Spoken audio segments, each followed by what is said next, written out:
Hello everyone, and welcome back to our channel. Today, we are diving into a groundbreaking legal battle that could redefine the relationship between local and national government in South Africa. Cape Town Mayor Geordin Hill-Lewis is taking President Cyril Ramaphosa and the national government to the highest court in the land, the Constitutional Court, over what he believes is a dangerous and unconstitutional shift in how public money is spent. And trust me, this isn't just about paperwork or technical legalities. This case goes right to the heart of service delivery, constitutional authority, and the question of who really controls the future of our cities. If you haven't already, make sure to like this video, subscribe to the channel, and leave your thoughts in the comments, because this is a conversation every South African should be having. So, what's going on? At the center of this battle is the recently enacted Public Procurement Act. On paper, it's meant to reform and standardize how government bodies across South Africa buy goods and services. But in practice, Cape Town says this law is a disaster waiting to happen. Mayor Hill-Lewis, representing the Democratic Alliance-led Metro, is not mincing words. He claims the act undermines the constitutional powers of municipalities, places excessive bureaucratic red tape in the way of service delivery, and centralises far too much authority in the hands of national institutions like the National Treasury and the newly formed Public Procurement Office. Now, to understand just how serious this is, we need to look at two key issues raised in the court papers: procedure and principle.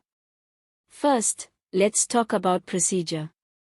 The City of Cape Town is alleging that the entire legislative process behind the Public Procurement Act was flawed. According to Hill-Lewis, there was inadequate public participation, which is a cornerstone of any democratic legislative process in South Africa. Furthermore, the city argues that the provincial mandates required during the National Council of Provinces, or NCOP, vote were either incomplete or improperly handled. There were also alleged inconsistencies between the National Assembly and the NCOP's respective processes. In short, the city says that Parliament broke its own rules when pushing this law through. If this is true, it's a big deal. In a constitutional democracy like ours, procedural integrity is not a nice to have, it's the foundation upon which trust in the legislative process is built. Any major deviations could open the door to future laws being challenged or repealed. And this one, in particular, affects billions of rands in public expenditure. Now let's turn to the principles at stake. According to Cape Town, the law doesn't just breach procedure, it also threatens the functional autonomy of local government. The Constitution of South Africa grants municipalities the power to govern their own affairs and manage service delivery within their jurisdictions. But under the new Public Procurement Act, that power is being siphoned away. One of the most alarming provisions is the requirement that municipalities now use a centralized procurement database controlled at national level. While centralization might seem efficient on paper, in reality, it introduces delays, risk of corruption bottlenecks, and potential technical failures that could halt entire infrastructure projects. And we're not talking about small change here. Cape Town alone is sitting on a R120 billion infrastructure investment pipeline. These funds are meant to address critical issues, think water security, reliable electricity, sanitation upgrades, and transport. Every delay caused by red tape or bureaucratic interference means another community left without clean water, another power outage during peak hours, or another informal settlement waiting for basic services. Now ask yourself, should a centralized office in Pretoria really be making the final call on who gets to fix a pothole in Khayelitsha or install a transformer in Mitchell's Plain? This is precisely why Hill-Lewis is taking this fight all the way to the Constitutional Court. He believes that the Public Procurement Act is not just an administrative overreach, it's a constitutional crisis in disguise. The City of Cape Town is arguing that municipalities should be empowered, not restricted, when it comes to managing their own procurement processes. Let's also not forget the political undertones here. The Western Cape, governed by the Democratic Alliance, has long argued for greater provincial and municipal autonomy. They often frame themselves as being more efficient, less corrupt, and better run than ANC-controlled provinces and metros. In this light, the new law could be interpreted as an attempt by the national ANC government to rein in the DA's governance successes by tying their hands through centralized control mechanisms. And make no mistake, what happens in this case could ripple across the entire country. If Cape Town wins, other municipalities might challenge similar encroachments on their autonomy.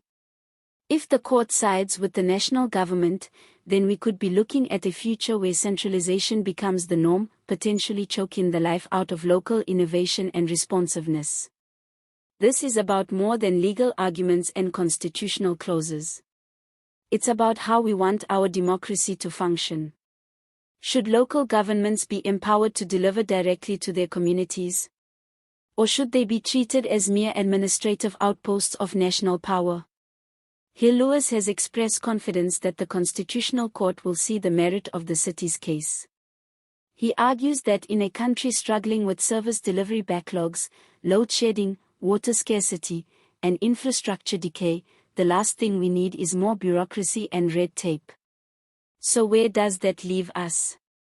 If the Constitutional Court finds in Cape Town's favor, Parliament could be forced to amend or even reduce significant parts of the legislative process.